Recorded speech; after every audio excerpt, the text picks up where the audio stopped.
తాకట్లో ఉన్న మీ బంగారాన్ని విడిపించి ఆ రోజు ఆన్లైన్ రేటుకి కొంటాం. Sharma gold company.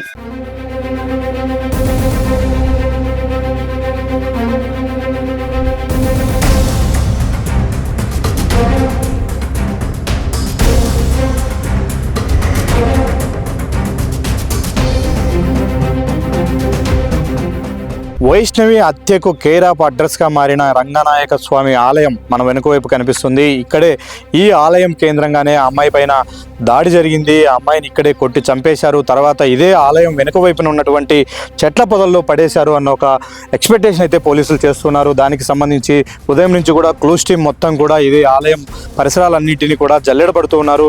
ఏ ఒక్క ఎవిడెన్స్ అయినా దొరుకుతుంది. ఎందుకంటే ఇక్కడే ఆ అమ్మాయి పైన దాడి జరిగింది, కొట్టారు కాబట్టి ఖచ్చితంగా ఓ బ్లడ్ డ్రాప్స్ లేకపోతే అమ్మాయికి సంబంధించినటువంటి ఏదో ఒక వస్తువు ఇక్కడ ఉంటుందని వాళ్ళు సర్చింగ్ చేస్తూనే ఉన్నారు. ఉదయం నుంచి లోపలికి వెళ్ళి చూపించే ప్రయత్నం చేయబోతున్నాం మనం.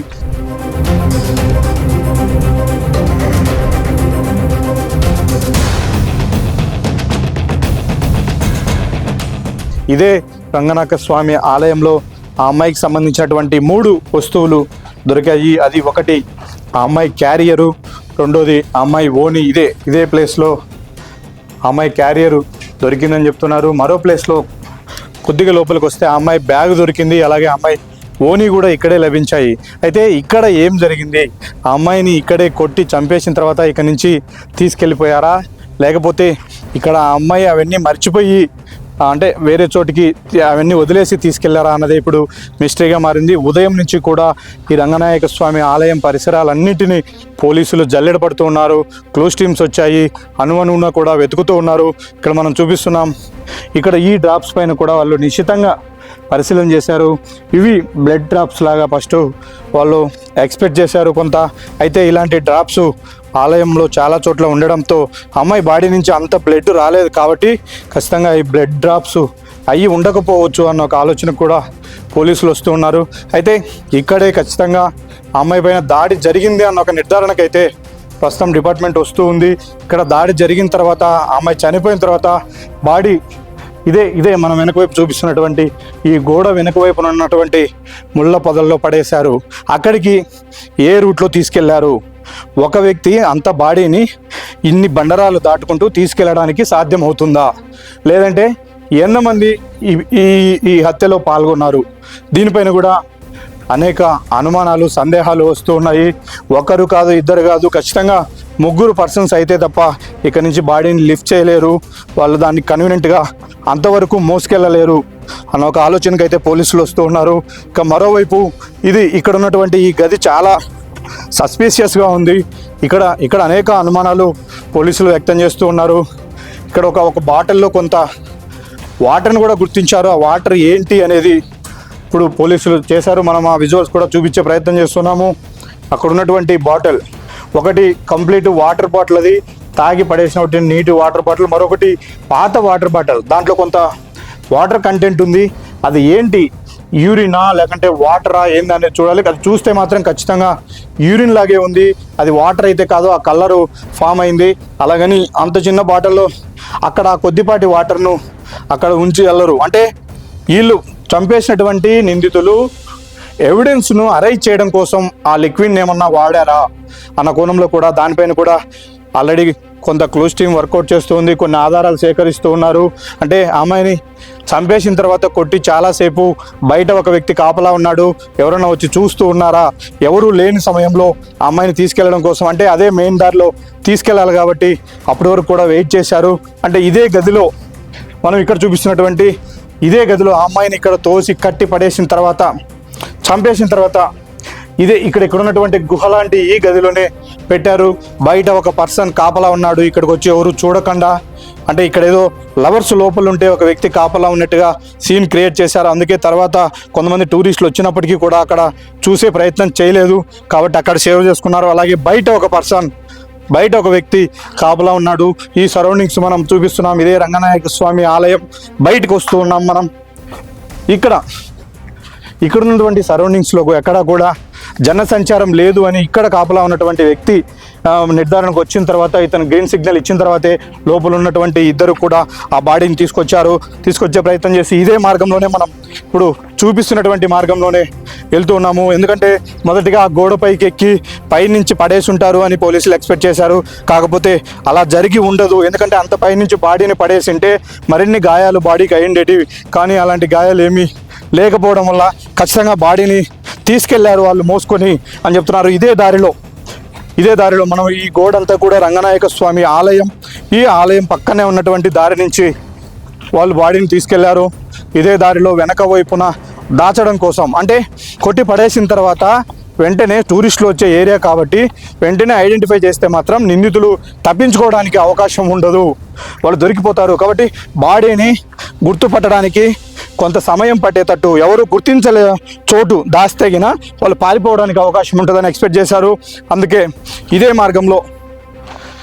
మార్గంలో తీసుకొచ్చారు బాడీని. 3 వ్యక్తులు ఉన్నట్టుగా పోలీసులు అనుమానిస్తున్నారు. ఆ అమ్మాయి పైన విచక్షణారహితంగా దాడి చేశారు, చంపేశారు. ఈ దాడికి కూడా అంతా లంచ్కు ముందే, అంటే 12-1 గంట ముందే జరిగింది. ఎందుకంటే అమ్మాయి క్యారియర్ బాక్స్ లోపలే దొరికింది. ఆ బాక్స్లో అన్నం కూడా తినలేదు, అన్నం అలాగే ఉంది క్యారియర్ బాక్స్లో. అంటే లంచ్ కన్నా ముందే 12-1 గంట మధ్యలోనే ఈ ఇన్సిడెంట్ జరిగి ఉంటుంది అని పోలీసులు అనుమానిస్తూ ఉన్నారు. ఇదే రూట్లోనే తీసుకొచ్చారు. ప్రస్తుతం మనం వెనుక వైపుకి వెళ్ళే ప్రయత్నం చేస్తున్నాము. ఇది రంగనాయక స్వామి ఆలయం గర్భగుడి. దీని వెనుక వైపున, అంటే ప్రహరీ గోడ పక్కన నుంచే ఉన్నటువంటి మార్గం. ఇక్కడ ఊరు కూడా ఈ దారిలో రారు, ఎందుకంటే అటువైపు నుంచి వస్తే అది లవర్స్ స్పాట్, అది ఎక్కువగా ప్రేమికులు అక్కడికి వచ్చి కూర్చొని మాట్లాడుకుంటూ ఉంటారు. కానీ ఈ దారిలో మాత్రం ఎవరు రారు అని చెప్తున్నారు. అందుకే ఈ విషయాలన్నీ కూడా వాళ్ళకు అవగాహన ఉన్నాయి. చేసినటువంటి నిందితులకు ఎక్కడ దాస్తే బాడీని గుర్తుపట్టలేరు అన్న అవగాహన కూడా వాళ్ళకు చాలా స్పష్టంగా ఉంది. అందుకే ఇదే మార్గంలో వచ్చారు. ఇప్పుడు మనం రీచ్ అయ్యాం, గుడి వెనుక భాగానికి రీచ్ అయ్యాం. మనం ఇక్కడ కూడా చూడొచ్చు, పెద్ద పెద్ద బండరాళ్ళు ఉన్నాయి, ఎత్తులు పల్లాలు ఉన్నాయి. ఇక్కడ దాటుకుంటూ, అంటే ఒకరు ముందు దిగడము, తర్వాత బాడీని అందించడము, తర్వాత వెనుక వైపున మరొకరు సాయం చేయడం, ఇలా ఒకరికి ఇద్దరు, అంటే మొత్తం 3 ఉన్నారు కాబట్టి వాళ్ళు తీసుకురాగలిగారు బాడీని. ఇదే చోటుకి ఈ దారిలోనే తీసుకొచ్చారని చెప్తూ ఉన్నారు. ఈ విధంగా దాటుకున్న తర్వాత ఇక్కడ దాటుకొని ఇప్పుడు మనం చూపించబోయే ముళ్ళ పొదల్లోనే ఇదే మార్గంలో వచ్చారు వాళ్ళు. ఇక్కడ ఉన్నటువంటి పై భాగం నుంచి వాళ్ళు వచ్చే ప్రయత్నం చేశారు. ఇది అంత కన్వీనియంట్ ప్లేస్ ఏం కాదు, ఇది నడవడానికి చాలా ఇబ్బందికరమైనటువంటి దారి. కానీ అలాంటి మృతదేహము ఎవరు గుర్తుపట్టకుండా ఉండడానికి ఇదే సరైన చోటు అని వాళ్ళు భావించారు. ఇదే మార్గంలో వచ్చారు. పైనుంచి చూశారు వాళ్ళు ఒకసారి, ఇక్కడ ముళ్ళ పొదలు ఉన్నాయి. ఖచ్చితంగా వీటి కింద ఇటువైపు మనం చూపించే ప్రయత్నం చేస్తున్నాం. ఈ ముళ్ళ పొదల కింద డెడ్ బాడీని దాచిపెడితే ఎవరు గుర్తించరు అని వాళ్ళు నమ్మారు. అందుకే ఈ రూట్లో తీసుకొచ్చారు. అలాగే ఇక్కడ మరింత డౌన్ ఉంది.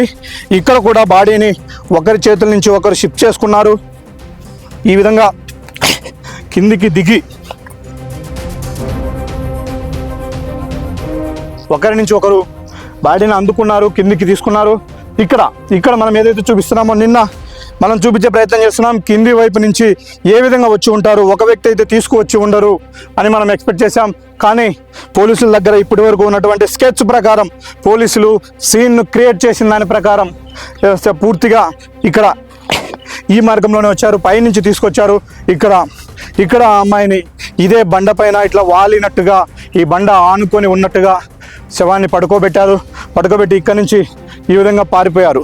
ఇప్పుడు ఇక్కడ అనేక సందేహాలు వ్యక్తమవుతున్నాయి. ఈ సీన్ మొత్తం కూడా పోలీసులు రీకన్స్ట్రక్ట్ చేశారు. అయితే మరుసటి రోజు ఉదయాన్నే, అంటే సోమవారం ఇన్సిడెంట్ జరిగింది, మంగళవారం ఉదయాన్నే బాడీని వెతికే ప్రయత్నంలో ఆ వైష్ణవి కుటుంబ సభ్యులతో సహా పోలీసులు 2 టీములుగా విడిపోయి రంగనాయక స్వామి ఆలయంలో లెఫ్ట్ సైడ్కు ఒక టీము, అంటే ఇప్పుడు ఎవరైతే ఎక్కువగా ఆరోపణలు ఎదుర్కొంటూ ఉన్నారో అలాగే చిన్న కొండయ్య, వైష్ణవి మరో బ్రదర్ చిన్న కొండయ్యతో పాటు మరికొంతమంది కానిస్టేబుల్ ఇదే దారిలో వచ్చారు. అయితే కానిస్టేబుల్ అక్కడ మనం చూపించే ప్రయత్నం చేస్తున్నాం. అక్కడ ప్లెయిన్గా ఉన్నటువంటి ఆ దారిలో వస్తూ ఉండగా, ముందు కానిస్టేబుల్ నడుస్తుండగా అతను వెనుక వైపున వస్తున్నటువంటి కొండయ్య ఇక్కడ ఉన్నటువంటి పైన ఇక్కడ ముళ్ళ పొదల్లో ఉన్నటువంటి డెడ్ బాడీని గుర్తించాడు. సార్ అక్కడ బాడీ ఉందని కానిస్టేబుల్ చెప్పడంతో అక్కడికి వాళ్ళు వచ్చారు. అంటే కింది నుంచి వెళ్తే ఎంత క్లీన్గా అబ్జర్వ్ చేసినప్పటికీ నేరుగా బాడీ అక్కడ ఉంది అని చెప్పడం ఇంపాసిబుల్. ఎందుకంటే ముందెళ్తున్న నేను గమనించాను, కానీ నాకు కనిపించింది, అతనికి ఎలా కనిపించింది అంటే అక్కడ మృతదేహం ఉన్నట్టు వైష్ణవి అన్నయ్య కొండయ్యకు ముందే తెలుసు అన్న అనుమానాలను కూడా పోలీసులు వ్యక్తం చేస్తున్నారు. ఆ కోణంలో కూడా దర్యాప్తు చేయడానికి ఇప్పుడు పోలీసులు ముమ్మరంగా ప్రయత్నాలు చేస్తూ ఉన్నారు. మొత్తం మీద ఏదైతే ఈ మర్డర్కి సంబంధించినటువంటి పూర్తి కేర్ ఆఫ్ అడ్రస్గా మారినటువంటి రంగనాయక స్వామి ఆలయం చుట్టూ జరిగినటువంటి వ్యవహారం ఇదంతా కూడా సోమవారం జరిగింది. సోమవారం ఉదయాన్నే 8 గంటలకు తన లవర్తో కలిసి గండికోటకు వచ్చినటువంటి వైష్ణవి ఒక రూమ్ తీసుకున్నారు. అక్కడ 2 గంటల సేపు ఉన్నారు. అయితే ఈ విషయం వాళ్ళ కుటుంబ సభ్యులకు తెలిసిందని చెప్పడంతో అదే లవర్ లోకేష్ ఆ అమ్మాయిని తీసుకొచ్చి గండికోట కోట గుమ్మం దగ్గర వదిలేసి రిటర్న్ వెళ్ళిపోయాడు. 6 గంటలకు వచ్చే ఆర్టీసీ బస్సులో తాను తిరిగి ఇంటికి వెళ్ళిపోతానని వైష్ణవి చెప్పింది. అక్కడి నుంచి 6 గంటల వరకు వెయిట్ చేయడం కోసం ఆ అమ్మాయి తన స్కూలుకు తీసుకెళ్ళినటువంటి బ్యాగుతో లోపలికి వచ్చింది. ఇదే రంగనాయక స్వామి ఆలయం దగ్గర ఆ అమ్మాయి పరిసరాలను చూస్తూ తిరుగుతూ ఉంది. దీనికి సంబంధించినటువంటి ఎవిడెన్స్ కూడా అంటే ఎంట్రన్స్లో మాత్రమే 2 సీసీ కెమెరాలు ఉన్నాయి, లోపల ఎక్కడా లేవు. కాకపోతే ఇక్కడికి వచ్చినటువంటి టూరిస్టులు తీసుకున్నటువంటి ఫోటోల్లో వైష్ణవి కదలికలు చాలా స్పష్టంగా కనిపించాయి. 12 గంటల వరకు కూడా వైష్ణవి ప్రాణాలతోనే ఉన్నట్టు పోలీసులు ఆ ఫోటోల ద్వారా వాళ్ళు ఐడెంటిఫై చేశారు. కాబట్టి ఈ హత్యలో లోకేష్ ప్రమేయం లేదు అన్న నిర్ధారణకు పోలీసులు వచ్చారు. అయితే లోకేష్ తన లవర్తో ఇక్కడికి వచ్చినాడని తెలుసుకున్న వెంటనే తన వెనుక సురేంద్ర వెంబడించి రావడం, తర్వాత రోజున అదే కుటుంబ సభ్యుల్లో ఇంకొక బ్రదర్ అయినటువంటి వ్యక్తి డెడ్ బాడీని గుర్తించడం, ఇవన్నీ కూడా కుటుంబం వైపు నుంచి పోలీసులకు కలుగుతున్నటువంటి అనుమానాలు. ఆ కోణంలో ఇప్పుడు విచారణ చేసే ప్రయత్నం అయితే చేస్తూ ఉన్నారు.